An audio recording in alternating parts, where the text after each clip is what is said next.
പ്രിയപ്പെട്ടവരെ, Shrimati K B ശ്രീദേവിയുടെ മൂന്നാം തലമുറ എന്ന ഈ പുസ്തകം അതിൻ്റെ പേര് സൂചിപ്പിക്കുന്ന പോലെ 3 തലമുറകളിലെ വ്യക്തികളുടെ തന്നെ ഒരു ചരിത്രമാണ്. ഈ 3 തലമുറകളുടെ ചരിത്രം എന്ന് പറയുമ്പോൾ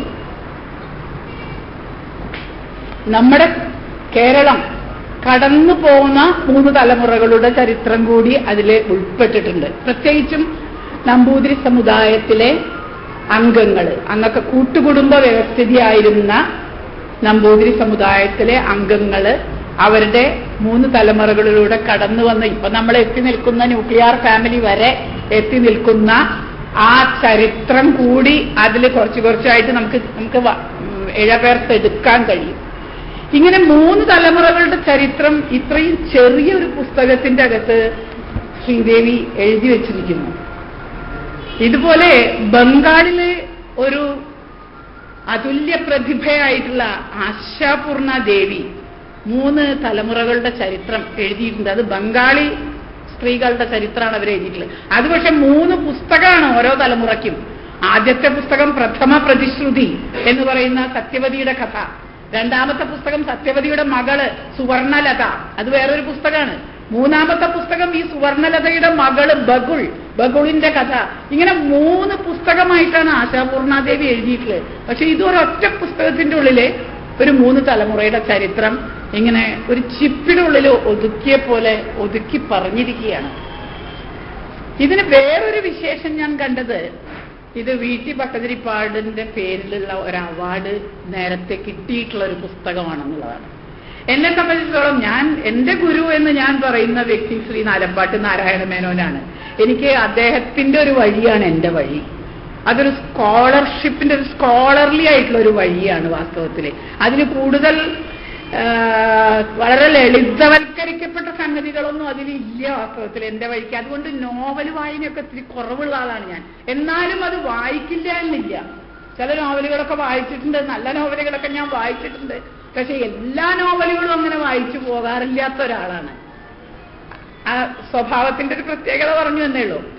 അപ്പൊ അങ്ങനെയുള്ള എനിക്ക് ഈ VT ഭട്ടതിരിപ്പാടിന്റെ കാര്യം പറയുമ്പോൾ വളരെ സന്തോഷമുണ്ട്. കാരണം എന്താ അറിയാമോ, VTയുടെ ആത്മകഥ നിങ്ങളെല്ലാവരും വായിച്ചിരിക്കും. പല സ്ഥലത്തും അദ്ദേഹം എടുത്തെടുത്ത് പറഞ്ഞിട്ടുണ്ട് ഈ വിധവാ വിവാഹത്തിന്റെയും ഘോഷാബഹിഷ്കരണത്തിന്റെയും എല്ലാം മുമ്പിൽ ഞാനായിരുന്നെങ്കിൽ എപ്പോഴും എന്റെ പിന്നിൽ ശക്തിയായിട്ട് നാലപ്പാട്ടായിരുന്നു എന്ന് പല സ്ഥലത്തും അദ്ദേഹം എടുത്തെഴുതിയിട്ടുണ്ട്.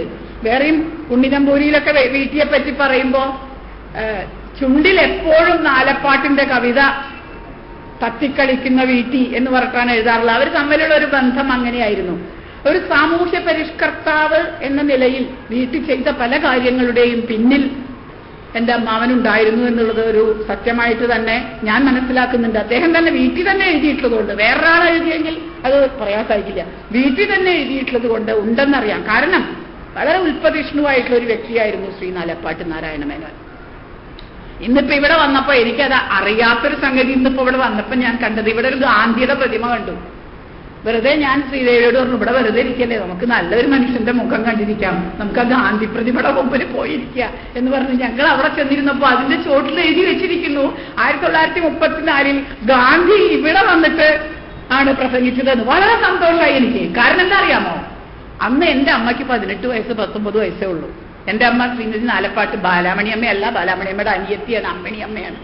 അമ്മിണിയമ്മയ്ക്ക് അന്ന് ചെറിയ കുട്ടിയാണ്. ആമ്യോപ്പൂ എന്ന് പറയുന്നത് മാധവിക്കുട്ടിക്ക് അന്ന് 3 വയസ്സേ ഉള്ളൂ. ഞാനൊന്നും ജനിച്ചിട്ടില്ല, അമ്മയുടെ കല്യാണവും കഴിഞ്ഞിട്ടില്ല. അന്ന് ഈ ഗാന്ധിയെ കാണാൻ അമ്മാമൻ എന്റെ അമ്മയെയും വലിയമ്മയെയും ഒക്കെ കൊണ്ടുവന്ന് ഇവിടെ ഇരുത്തിയ സമയത്ത് ഗാന്ധി ഈ സ്വാതന്ത്ര്യ സമര പ്രസ്ഥാനത്തിന് വേണ്ടിയിട്ട് എല്ലാ പെൺകുട്ടികളും അവരവരുടെ സ്ത്രീകളും അവരവരുടെ കഴുത്തിലുള്ളത് എല്ലാ സ്വർണവും എല്ലാം കൊടുക്കണം എന്ന് പറഞ്ഞപ്പോ എന്റെ അമ്മ ആവേശം കയറിയിട്ട്, ചെറിയ കുട്ടിയാ, കല്യാണത്തിന് കഴിയാത്ത കൊച്ചു പെൺകുട്ടിയാണ്, എല്ലാം ഒരു മൊട്ട് പോലും കാതിൽ പോലും വെക്കാതെ സകലവും ഊരി ഗാന്ധിയുടെ മുമ്പിൽ വെക്കേണ്ടായി. വീട്ടിലുള്ള എല്ലാവരും വളരെ ആ സ്ഥലമാണത് എന്ന് കണ്ടപ്പോ എനിക്ക് സന്തോഷം തോന്നി. കാരണം അറിഞ്ഞോ അറിയാതെയോ അതിന്റെ മുമ്പിൽ വന്ന് ഇരിക്കാൻ എനിക്ക് സാധിച്ചല്ലോ. അമ്മ എപ്പോഴും പറയുന്ന കഥയത്. അങ്ങനെ വീട്ടിൽ വന്നു കഴിഞ്ഞപ്പോ അവിടെ ഒരു ചെറിയ നാലപ്പാടിന്റെ ഉൽപ്പതിഷ്ണുത്വം കൂടി ഞാനവിടെ പറയാം. അമ്മാവൻ വളരെ ആസ്തികനാണ്, എല്ലാവർക്കും അറിയാലോ, ദൈവവിശ്വാസിയാണ് അമ്മാവൻ, ആസ്തികനാണ്. പക്ഷെ അന്ധവിശ്വാസമില്ല അദ്ദേഹത്തിന്. വീട്ടിൽ വന്നു കഴിഞ്ഞപ്പോ ഏതോ അമ്പലത്തിൽ നിന്നൊരു വെളിച്ചപ്പാട് തുള്ളി വന്നിട്ട് പറഞ്ഞു, എന്റെ തട്ടകത്തിൽ ചേരേണ്ട സാധനങ്ങൾ ഈ കുട്ടി ഏതോ ഒരു അന്യന് കൊടുത്തതുകൊണ്ട് ദേവി കോപിച്ചു എന്ന് പറഞ്ഞു തുള്ളി. അപ്പൊ കുട്ടി പേടിച്ചു, കുട്ടിയുടെ അമ്മ പേടിച്ചു, കുട്ടിയുടെ അമ്മയുടെ അമ്മ പേടിച്ചു, അമ്മാവന്റെ അമ്മ പേടിച്ചു. ആ വീട്ടിൽ മുഴുവൻ സ്ത്രീകളാ, ഒരേ ഒരു പുരുഷൻ അന്ന് അമ്മാവനേ ഉള്ളൂ അവിടെ. സ്ത്രീകളാകെ പരിഭ്രമിച്ച് വശായി, എന്താ ചെയ്യാ എന്ന് പറഞ്ഞിരിക്കുമ്പോ അമ്മാവനകത്തേക്ക് പതുക്കെ കയറി വന്നു. എന്നിട്ട് വെളിച്ചപ്പാടിനോട് പറഞ്ഞു, ഒന്ന് നിർത്തി. വളരെ ഇല്ല സമ്പ്രദായമുള്ള വീടാണ് നാലപ്പാട്, അറിയാലോ, എല്ലാം ഇല്ല സമ്പ്രദായമാണ്, ആസ്തികതയുടെ അങ്ങേറ്റാണ്.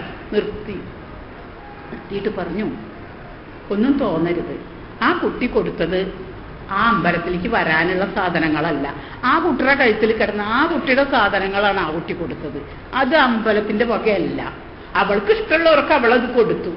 ഇങ്ങനെ പറഞ്ഞിട്ട് ഇവിടുത്തെ വീട്ടിലെ സ്ത്രീകളെയൊക്കെ പേടിപ്പിക്കുകയാണെങ്കിൽ, പരിഭ്രമിപ്പിക്കുകയാണെങ്കിൽ ദയവ് ചെയ്തിട്ട് ഇനി വരരുത് എന്ന് പറഞ്ഞു. അതുകൊണ്ട് അമ്മാവന് ഭക്തി കുറഞ്ഞു എന്നോ അമ്മാവൻ ഈശ്വരവിശ്വാസി അല്ലാന്നോ ഒന്നും ആരും ധരിക്കരുത് കേട്ടോ. അമ്മാവൻ നല്ല ആസ്തികനാണ്. പക്ഷെ വീട്ടിലെ പെൺകുട്ടികളെ, വയസ്സന്മാരെയൊക്കെ ഭയപ്പെടുത്തുന്ന അന്ധവിശ്വാസങ്ങൾക്ക് അദ്ദേഹം എതിരായിരുന്നു എന്ന് മാത്രമേ ഉള്ളൂ. ആ ഉൽപ്പതിഷ്ണുത്വം അദ്ദേഹത്തിന്റെ ഉള്ളിൽ എന്നും ഉണ്ടായിരുന്നു. സ്ത്രീകൾക്കും കുട്ടികൾക്കും അദ്ദേഹം എന്നും ഒരു താങ്ങായിരുന്നു. അതുകൊണ്ടാണ് ആ വീട്ടിൽ നിന്ന് ബാലാമണിയമ്മ മുതൽ ഞാൻ വരെ എല്ലാ തലമുറയിലും സ്ത്രീകള് നല്ല സ്ട്രോങ് ആയിട്ടാണ് നിൽക്കുന്നത്. ഞങ്ങൾ സ്ട്രോങ് തന്നെയാണ്, ഞങ്ങളുടെ സ്ട്രെങ്ത് ആ ഗുരു തന്നെയാണ്, ഒരു സംശയം വേണ്ട അതിന്. ആ ഗുരുവിന്റെ പിൻബലത്തിൽ തന്നെയാണ് ഈ പെൺകുട്ടികളൊക്കെ മുമ്പിലേക്ക് വന്നിരിക്കുന്നത്. അങ്ങനെയുള്ള ചില ക്യാരക്ടേഴ്സിനെ ശ്രീദേവിയുടെ കഥയിൽ ഞാൻ കണ്ടെത്തി. ആ അമ്മാമനെ പോലെ സ്ട്രോങ് ആയിട്ടുള്ള, ആ സ്കോളർലി ആയിട്ടുള്ള പുരുഷന്മാരുടെ ചില എക്സാമ്പിൾസ് ഈ കഥയിലുണ്ട്. ഞാനതിവിടെ പറയാൻ കാരണം എന്താന്ന് വെച്ചാല്, നമ്മുടെ പൂർവ്വകാലത്തുള്ള മനുഷ്യരെ എല്ലാവരും ചീത്തയായിരുന്നെന്നോ എല്ലാവരും അന്ധവിശ്വാസികളായിരുന്നു എന്നോ ഒക്കെയുള്ള ഈ പ്രചരണമൊക്കെ തെറ്റാണ്. ഏത് കാലത്തും മനുഷ്യരിൽ കുറെ ആൾക്കാര് അന്ധവിശ്വാസമുള്ളവരുണ്ടാവും, കുറെ ആൾക്കാർക്ക് മാറാൻ, നേരത്തെ ശീലിച്ചതെന്ന് മാറാൻ പ്രയാസമുള്ളവരുണ്ടാവും, ചില ആളുകൾ അങ്ങനെ അല്ലാത്തവരുണ്ടാവും, ചില ആളുകൾ നല്ല ഹൃദയാലുക്കളുണ്ടാവും, ചില ആളുകൾ ദുഷ്ടന്മാരുണ്ടാവും. ഇതൊക്കെ ഭൂമിയുടെ മുകളില്, ഭൂമിയിൽ മനുഷ്യൻ ഉണ്ടായ മുതൽക്ക് ഇന്ന് വരെയുള്ളതാണ്. അപ്പൊ കഴിഞ്ഞു പോയത് എല്ലാം പിന്തിരിപ്പനാണെന്ന് പറയുന്നതും തെറ്റാണ്, ഇപ്പോഴുള്ള എല്ലാം നല്ലതാണെന്ന് പറയുന്നതും തെറ്റാണെന്നാണ് എന്റെ അഭിപ്രായം. നല്ലതും ചീത്തയും ഏത് കാലത്തുമുണ്ട്. അതിനെ നിങ്ങൾ എങ്ങനെ സെലക്ട് ചെയ്യുന്നു, എങ്ങനെ അതിനെ ദർശിക്കുന്നു, അതിനെ നിങ്ങൾ എങ്ങനെ നിങ്ങളുടെ ജീവിതത്തിൽ പ്രായോഗികമാക്കുന്നു, ഇതിനൊക്കെയാണ് പ്രാധാന്യം. ആ പ്രാധാന്യം ആർക്കും സ്പൂണിൽ ഫീഡ് ചെയ്യാൻ പറ്റില്ല. അവനവൻ പ്രയത്നിച്ച് നേടേണ്ട കുറെ കാര്യങ്ങളാണ്. ഇതൊക്കെയാണ് എന്റെ ഗുരുകുലം എന്ന് പറയുന്നത് ആലപ്പാട്ട് നാരായണമേനോന്റെ ഗുരുകുലത്തിൽ നിന്ന് ഞാൻ പഠിച്ച പാഠങ്ങൾ. അതൊക്കെ ഓരോ വ്യത്യസ്തമായ രീതിയിലാണെങ്കിലും ശ്രീദേവിയുടെ കഥയിൽ പല സ്ഥലത്തായിട്ട് പറയുന്നുണ്ട്.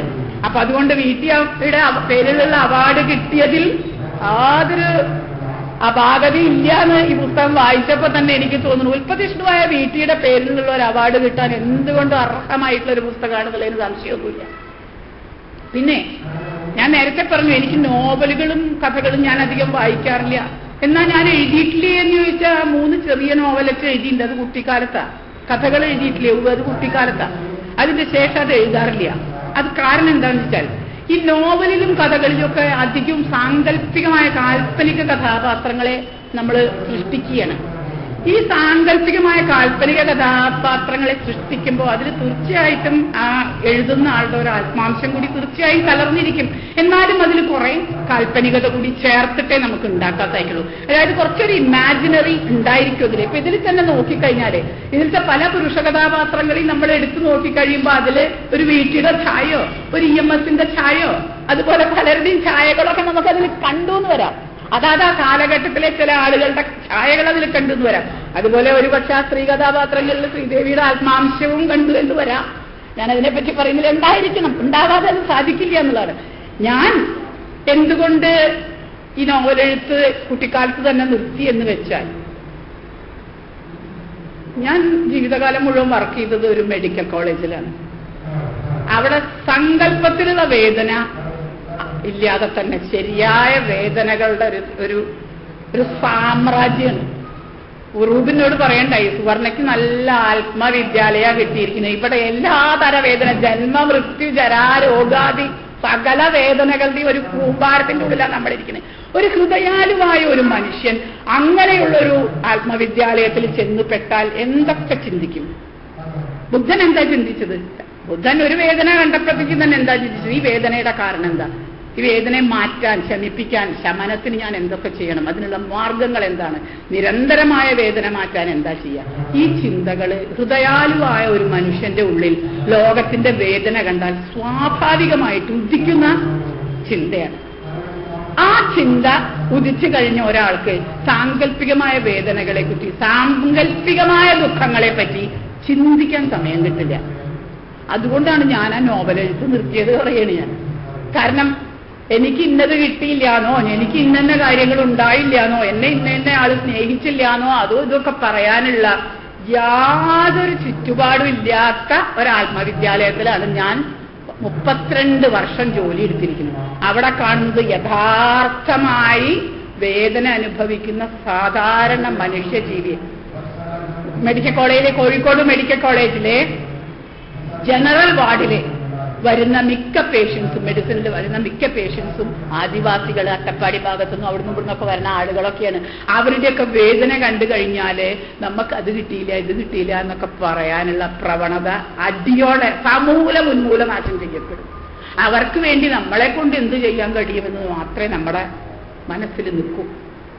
ആ ഭാഗം കൊണ്ടാണ് ആ നോവല് ഭാഗം പോയി മറ്റേ വശത്തേക്ക്, കൂടുതൽ സ്കോളർലി ആയിട്ടുള്ള ഭാഗത്തേക്ക് എന്റെ ചിന്ത തിരിഞ്ഞത് തന്നെ. ഞാനത് പറയാൻ കാരണം എന്താ വെച്ചാല്, അങ്ങനെയുള്ള ഹൃദയാലുവായ ഒരു മനുഷ്യൻ ചിന്തിക്കുന്ന സമയത്ത് ആ ആൾക്ക് 2 പാതയാണ് കിട്ടുക.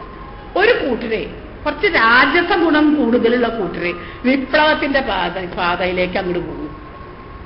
നാച്ചുറൽ അല്ലെ? അനീതിക്കെതിരെയുള്ള ആ ധാർമ്മിക രോഷം കൊണ്ട് അവര് വിപ്ലവത്തിന്റെ പാതയിലേക്ക് പോകും. വേറൊരു ഗ്രൂപ്പ് വളരെ സാത്വികമായിട്ടുള്ള ആളുകള് മനസ്സിലൊരു വൈരാഗ്യവും ജ്ഞാനമൊക്കെ ഉദിച്ചിട്ട് എല്ലാത്തിനോടും വൈരാഗ്യം ഉദിച്ച സ്കോളർലി ആയിട്ടുള്ള ആ ഗവേഷണങ്ങൾക്കും ഇതിനൊക്കെ ജീവിതം കൂടെ ഒഴിഞ്ഞു വയ്ക്കും. ഈ 2 പാത ഹൃദയാലുവായ ഒരു മനുഷ്യന്റെ ഈ ചിന്തയിൽ ഉയർത്തെഴുക്കുന്ന പാതയാണ്. ആ പാത തെരഞ്ഞെടുക്കലുള്ള വ്യത്യാസം രാജസപ്രധാനിയാണോ സാത്വിക പ്രധാനിയാണോ എന്നുള്ളതാണ്. ഇത്രയും വ്യത്യാസം.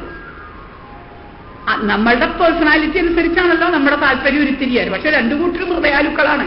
അതുകൊണ്ട് ഈ പാത വേർതിരിയുന്നോടത്ത് വരുന്ന ചില സംഘർഷങ്ങളാണ് ശ്രീദേവിയുടെ പുസ്തകത്തിൽ കാണുന്നത്. ഒരു നമ്പൂതിരി സമുദായത്തിൽ വളരെ യാഥാസ്ഥിതികമായിട്ടുള്ള ഒരു ഗ്രൂപ്പ് അവിടെ ഇരിക്കുമ്പോൾ അവർക്ക് ആ ശീലത്തിൽ നിന്ന് മാറാനുള്ള ബുദ്ധിമുട്ടേ ഉള്ളൂ. അവര് ചീത്ത ആളുകളല്ല വാസ്തവത്തില്, അവര് വളരെ നല്ല ആളുകളാണ്. പക്ഷേ ആ സാത്വികമായിട്ട് ഇത്രകാലം ശീലിച്ചതെന്നൊന്നും മാറാനുള്ള ഒരു സങ്കോചം, ആ ബുദ്ധിമുട്ട് കൊണ്ട് വരുന്ന ചില തടസ്സങ്ങൾ.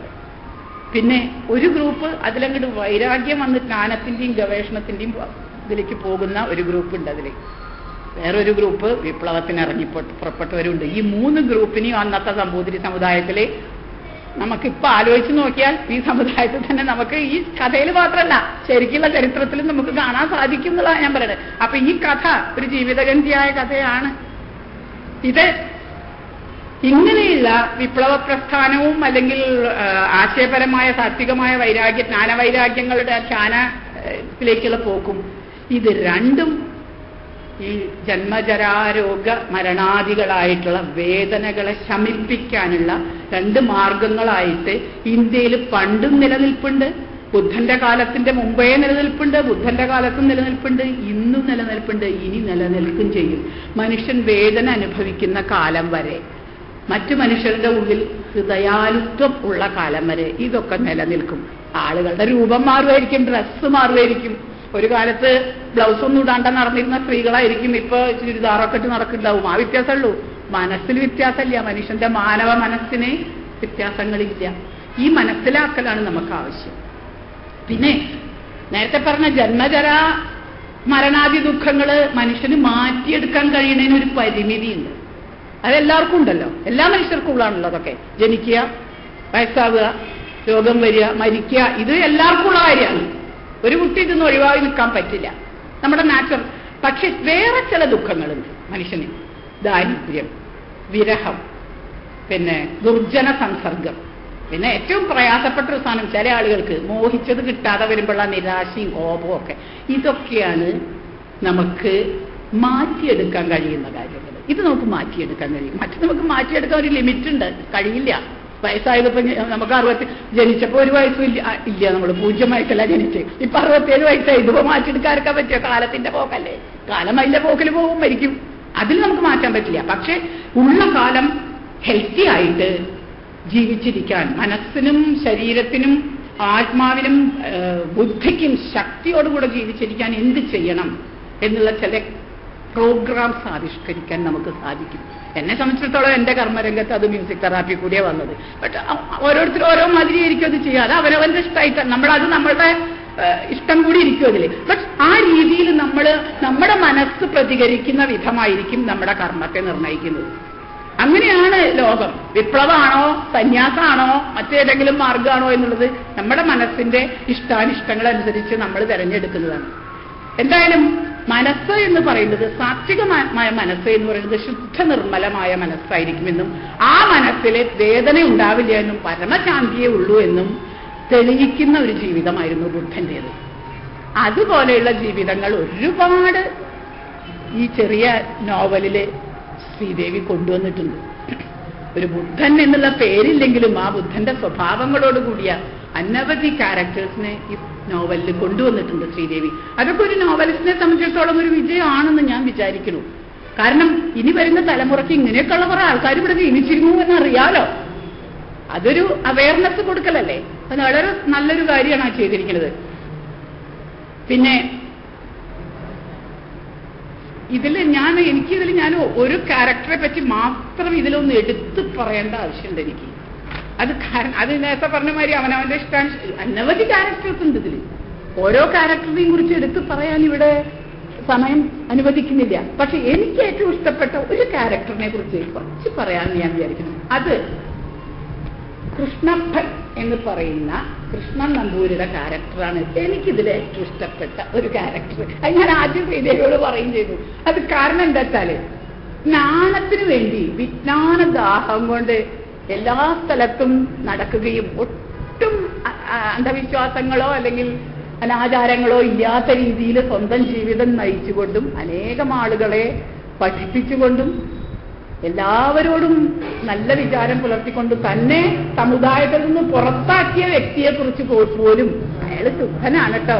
അയാളെ ഒന്നും ചെറിയ തലമുറയോട് പറഞ്ഞു കൊടുക്കുക, അയാളെ പുറത്താക്കിയ വ്യക്തിയാണ് നമ്പൂരി. പക്ഷെ പറയാ അയാൾ ശുദ്ധനാണ് കേട്ടോ.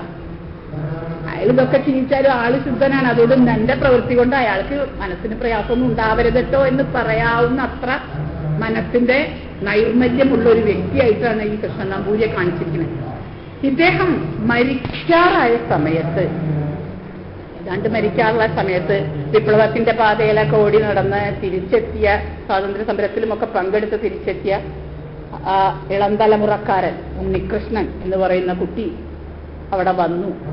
അപ്പൊ ആ കുട്ടി ആ സമയത്ത് അവിടെ ഗുരുത്തണ്ട കുട്ടിക്ക് ആ സമയത്ത് എത്തി. ആ മരണ സമയത്ത് ഈ മുത്തപ്പനെ താങ്ങിയിരുത്തിയിട്ട് പിന്നിലിരുന്ന് സംസാരിക്കുന്ന സമയത്ത് ഈ മുത്തപ്പൻ കുട്ടിയുടെ മുഖത്തേക്ക് നോക്കിയിട്ട് ചില കാര്യങ്ങൾ പറഞ്ഞു. ഞാൻ ജസ്റ്റ് 2 വരികൾ വായിക്കുക. ഋക്ക് യജുസ് സാമം 3 വേദങ്ങളാണല്ലോ സാധാരണ പഠിപ്പിക്കുക. അപ്പൊ കുട്ടി മൂടി. അപ്പൊ പറയാ, അഥർവത്തിൽ എന്തൊക്കെയാണുള്ളത് എന്നറിയാൻ എനിക്കൊരു മോഹം തോന്നി. എവിടെയെന്ന് പറഞ്ഞാൽ കേരളത്തിൽ അത് നിരോധിച്ചിരിക്കുന്നുല്ലോ. ഇവിടെ ഒന്നും അതിന്റെ ഗ്രന്ഥം തന്നെ കിട്ടില്ല. അതിനാണ് വടക്കോട്ട് പോയത്. അങ്ങനെ പോയിട്ട് അത് മുഴുവൻ ശാസ്ത്രമാണെന്നും അതിൽ ഒരുപാട് കാര്യങ്ങളുണ്ടെന്നും ആ അസംഖ്യം കാര്യങ്ങൾ മുഴുവൻ താൻ ആർത്തി പിടിച്ചങ്ങോട്ട് പഠിച്ചു എന്നും ഈ കുട്ടിയോട് പറഞ്ഞു കൊടുത്തു. അതൊക്കെ പറഞ്ഞു കൊടുത്തു കഴിഞ്ഞിട്ട് കുട്ടിയോട് പറയാണ് മുത്തശ്ശൻ, ഞാൻ പഠിച്ച ഓരോ വിഷയത്തെക്കുറിച്ചും ഞാൻ ഓരോരോ പുസ്തകം എഴുതി വെച്ചിട്ടുണ്ട്. എന്ത് വിഷയം, ഇത്രയും പ്രായത്തിന്റെ ഇടയ്ക്ക് പഠിച്ച ഓരോ വിഷയത്തെക്കുറിച്ചും ഞാൻ ഓരോ പുസ്തകം എഴുതി വെച്ചിട്ടുണ്ട്. ഒന്ന് പഠിച്ചു എന്ന് നല്ലവണ്ണം ബോധ്യമായാൽ അതിനെക്കുറിച്ചൊരു പുസ്തകം എഴുതും. എഴുതിയത് അങ്ങനെ തന്നെ ഗുരുനാഥനെ ഏൽപ്പിക്കും. അങ്ങനെ ഓരോ പ്രതികളുമായിട്ട് കൂട്ടിവെച്ചത് അളമാറയിൽ മുഴുവനുണ്ട്. എന്നിട്ട് പറഞ്ഞു, ഞാൻ ഗണിതം നല്ലോണം നോക്കിയിട്ടുണ്ട്. ഗണിതം, ജ്യോതിശാസ്ത്രം, ഗണിതമൊക്കെ ഉണ്ടല്ലോ. എന്ത് സാധനത്തിനും ആ ഗണിതം കണക്ക് ശരിയാവണം. ആയുർവേദത്തിന് വേണം, വാസ്തുവിന് വേണം, ജ്യോതിഷത്തിന് വേണം, എല്ലാത്തിനും ഗണിതം വേണം അല്ലേ? E=mc² എന്ന് പറഞ്ഞുകൊണ്ടല്ലേ നമ്മൾ ആ സമവാക്യം പറഞ്ഞുകൊണ്ടല്ലേ ഇപ്പൊ നമ്മൾ ഐൻസ്റ്റൈനെ കൊണ്ടു നടക്കണം. ഗണിതം ഇല്ലാണ്ട് ഒന്നും മനസ്സിലാവില്ല നമുക്ക്. ആ ഗണിതമാണ് ഞാൻ ഏറ്റവും നോക്കിയത്. അതറിയോ ഉണ്ണീഷിന്? അറിയില്ല. എന്നാ അതുകൊണ്ട് ഈ വക കാര്യങ്ങളെ കൊണ്ട് എല്ലാ ശാസ്ത്രവും ഉള്ള അഥർവം, ശാസ്ത്രത്തിന്റെ ഒരു കൂറ്റൻ ഖനിയാണ്. അത് പുറത്താക്കരുത്. എത്ര കുഴിച്ചെടുത്താലും അതിൽ പിന്നെയും ഉണ്ടാവും കുറെ കിട്ടാൻ. അപ്പൊ കുട്ടി ചോദിക്കുക, എന്നിട്ട് എന്താ അത് ഇവിടെ പ്രചാരം ഇല്ലാണ്ടേത്? അപ്പൊ പറഞ്ഞു, അത് അതിലുള്ള കാര്യങ്ങളൊക്കെ ഈ ശാസ്ത്രത്തിലുള്ള ഭൗതിക വിഷയങ്ങളാണല്ലോ എന്ന് വിചാരിച്ചിട്ടാവാം. അതൊക്കെ ഓരോരോ കാലത്തിന്റെ ഭ്രമാണ്. പക്ഷെ നീ അത് കളയരുത്, ഒന്നും ഈ അളമാറിയിലുള്ളൊന്നും കളയരുത്. പിന്നെ ഈ ചുറ്റുപാടുള്ള ചെടികൾ മുഴുവൻ ഞാൻ പല സ്ഥലത്തും നടന്ന് കുടകുന്നും ഹിമാലയത്തു നിന്നൊക്കെ കൊടുന്ന ഔഷധ ചെടികളാണ്. ഇരുന്ന് ഉപയോഗിച്ചാൽ അങ്ങേരെ അത്ര സ്കോളറാണ്, എല്ലാ കാര്യത്തിലും സ്കോളറായിട്ടുള്ള മനുഷ്യൻ. അത് മുഴുവൻ ഈ അവസാന കാലത്ത് ഈ കുട്ടിക്ക് കൈമാറുകയാണ്. മരണസമയത്ത് പിറ്റേന്ന് അദ്ദേഹം മരിക്കുകയാണ്. അതിന്റെ മുമ്പാണ് ഇത് മുഴുവൻ ഈ കുട്ടിക്ക് പറഞ്ഞു കൊടുക്കുന്നത്. പക്ഷേ ഇതൊക്കെ പറഞ്ഞ് നമ്മൾ വിചാരിക്കും ഇത് വായിച്ചു നോക്കുമ്പോ ഭഗവാനെ ഈ കുട്ടി, കാരണം കുട്ടിയുടെ ക്യാരക്ടർ ലേശം വിപ്ലവമായതുകൊണ്ട് സത്യം പറഞ്ഞ ഞാൻ ഇവിടെ എത്തിയപ്പോ വായിച്ചു, അയ്യോ ഈ മുത്തച്ഛൻ ഇതൊക്കെ പറഞ്ഞു കൊടുത്തിട്ട് ഈ കുട്ടി ഇത് ചെയ്യോ എന്ന് നമുക്കൊരു സംശയം തോന്നും. ആ കുട്ടി അത് ചെയ്യാതെ പോയിരുന്നെങ്കിൽ എന്ത് വലിയൊരു നഷ്ടമാവും സമൂഹത്തിൽ എന്നുള്ളതുകൊണ്ടാണ് നമുക്ക് വേദന, വേറൊന്നുമല്ല. ഇദ്ദേഹം ഇത്രയും ഒരാളുടെ ശിരസ്കുരു ഉത്ഭവിച്ച ഈ അറിവ് മുഴുവൻ പകർന്നു കൊടുക്കാൻ, നെക്സ്റ്റ് തലമുറയ്ക്ക് പകർന്നു കൊടുക്കാൻ തയ്യാറായ ഒരാളിരിക്കുമ്പോൾ അത് എടുക്കാതെ പോവുക തലമുറക്കാരെന്നുള്ളതിൽ കവിഞ്ഞ് ഒരു ദുഃഖം വരാനില്ല. ഞാൻ ഭഗവാൻ ഈ കുട്ടി ഇതൊന്നും എടുക്കാണ്ട് തല തിരിഞ്ഞു പോവോ എന്നിങ്ങനെ വിചാരിച്ചു. അങ്ങനെ ഇരിക്കുമ്പോ മുത്തശ്ശന്റെ മുഖത്തൊരു ദാർശനിക ഭാവം ഇങ്ങനെ വന്നു. മുത്തശ്ശൻ മരിക്കുകയും ചെയ്തു. പക്ഷെ ഞാനിത് മുഴുവൻ പറയാനൊന്നല്ല, പക്ഷെ എനിക്ക് സമാധാനമായി. എന്താ അറിയോ, അവസാനം ഈ കുട്ടിക്ക് തന്നെ മനസ്സിലായി, സ്വാതന്ത്ര്യം കഴിഞ്ഞ് സ്വാതന്ത്ര്യ സമരമൊക്കെ കഴിഞ്ഞ് രാജ്യം സ്വതന്ത്രമായി കഴിഞ്ഞപ്പോ സ്വാർത്ഥികളായ മനുഷ്യര് ഈ പറഞ്ഞ മുത്തച്ഛന്റെ അളമാറ വെച്ചിട്ടുള്ള 2 റോമക്കാര അലക്സാണ്ട്രിയയിലെ ലൈബ്രറിക്ക് തീയിട്ട മാതിരിയ. ഇതിന് തീയിട്ടുവര്. ഇതേ രാഷ്ട്രീയത്തിൽ ഈ കുട്ടിയുടെ കൂടെ നിന്നിരുന്ന ആൾക്കാര് ഇതിന് തീയിട്ടു. ഭാഗ്യത്തിന് ആ കുട്ടിയുടെ അമ്മ പൊള്ളലേറ്റാലും വേണ്ടില്ല വിചാരിച്ച ആ പുസ്തകങ്ങളൊക്കെ ചാടിയെടുത്ത് കൊണ്ടുവന്ന് ഇതിൽ കെട്ടിവെച്ചു. ഈ കുട്ടി അവസാനം മനസ്സിലായി കുട്ടിക്ക് ഞാൻ പോകേണ്ട വഴി ഏതാന്ന്. അപ്പൊ ആ കുട്ടിക്ക് പൂനെയില് ഒരു റിസർച്ചിന് ക്ഷണം കിട്ടുക. കുട്ടി നല്ല മിടുക്കനാണ്, വളരെ മിടുക്കനാണ്. എല്ലാ സ്ഥലത്തും പ്രസംഗിക്കും പോയിട്ട് നോർത്ത് ഇന്ത്യയിലൊക്കെ നല്ല അസലായിട്ട് ഇംഗ്ലീഷിലെല്ലാം പ്രസംഗിക്കുന്ന കുട്ടിക്ക് ഒരു ക്ഷണം കിട്ടുകയാണ് പൂനെയിലേക്ക്. അപ്പൊ ഈ കുട്ടി പോകുമ്പോ അമ്മ നോക്കുകയാണ് എന്താ കുട്ടി എടുത്തിരിക്കണേന്ന്. കുട്ടി ആ പഴയ സഞ്ചി, ആ ചാക്ക് സഞ്ചിയാണ് എടുത്തിരിക്കുന്നത്. അതിന്റെ ഉള്ളില് കുട്ടി എന്താ കൊണ്ടുപോണ്, അത് കുട്ടിയുടെ വാക്കിൽ തന്നെ പറയാം, ഇതിൽ മുത്തപ്പന്റെ പുസ്തകങ്ങളാണ്. ഇതുപയോഗിച്ച് ഞാൻ ഈ ലോകം കീഴടക്കിക്കൊള്ളാം. കുട്ടി റിസർച്ചിന് പോകുന്നത് മുത്തപ്പന്റെ ഈ പുസ്തകങ്ങളുമായിട്ടാ. ഈ കുട്ടിയെക്കുറിച്ച് നേരത്തെ മുത്തപ്പൻ പ്രവചിച്ചിട്ടുണ്ട്. ഇവൻ ലോകത്തെ മറ്റൊരു രീതിയിൽ നോക്കിക്കാണാനുള്ള കണ്ണുമായിട്ട് അവൻ ഇവിടെ തിരിച്ചു വരും എന്ന് അമ്മയോട് പ്രവചിച്ചിട്ടുണ്ട്. ആ പ്രവചനം ശരിയാക്കിക്കൊണ്ട് ആ കുട്ടി, ആ സ്കോളർലി ആയിട്ടുള്ള ആ കുട്ടി ഈ മുത്തപ്പന്റെ പുസ്തകങ്ങളും കൊണ്ട് ഒരു ഗവേഷണ സ്ഥാപനത്തിലേക്ക് പോവുകയാണ്. ഞാൻ വിചാരിച്ചു സമാധാനമായി. ശ്രീദേവി അവസാനം വെച്ചിട്ട് അങ്ങനെ ആ കുട്ടിയെ ആ മുത്തപ്പന്റെ ബ്രെയിൻ വർക്ക് ചെയ്ത പാതകളിൽ കൂടെ നടന്നു പോകാൻ ഒരു അനന്തരാവകാശിയെ കിട്ടിയില്ല വെച്ചാൽ എന്തൊരു വലിയ നഷ്ടം. അത് സംഭവിച്ചില്ല. സമരം ചെയ്യാൻ പിന്നെയും വേറെ ആളെ കിട്ടും, പക്ഷെ ഇതിന് വലിയ അധികം ആളെ കിട്ടില്ല. അതുകൊണ്ട് ഈ കുട്ടി ചെയ്തത് ഉത്തമമായി എന്നാണ് എന്റെ വിചാരം. അപ്പൊ അതുകൊണ്ട് ആ അവസാനത്തിൽ അങ്ങനെ ഒരു പോസിറ്റീവായിട്ടുള്ള ഒരു ഇതിലാണ് ഇത് നിർത്തിയിരിക്കുന്നത്. അപ്പോ ഏത് തലമുറയിലും വിജ്ഞാനദാഹികളായിട്ടുള്ള മനുഷ്യരുണ്ടാവും. അപ്പൊ നമ്മൾ ഈ കാൾ മാർക്സിനെയോ ഐൻസ്റ്റൈനെയൊക്കെ ബഹുമാനിക്കുന്നത് എന്തുകൊണ്ടാ?